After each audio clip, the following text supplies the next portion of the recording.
Cram. English language conventions. Verb tense. Irregular past tense. ACT Foundations Question 99. Me Medicine. Antidote Your Ignorance. ACT English Foundation Verb Tense Question 99. Complete the sentence with the verb in the past tense. I blank for a place on the team. The task here is to shift the tense of fight to its simple past tense verb form. Here's what I need you to understand.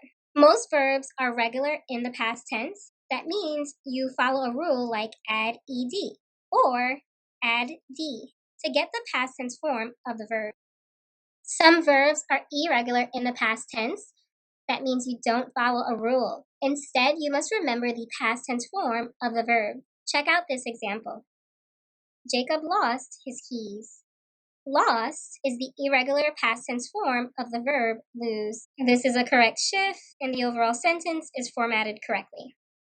All right, back to the original question now for the solution. Fought is the simple past tense verb form of fight.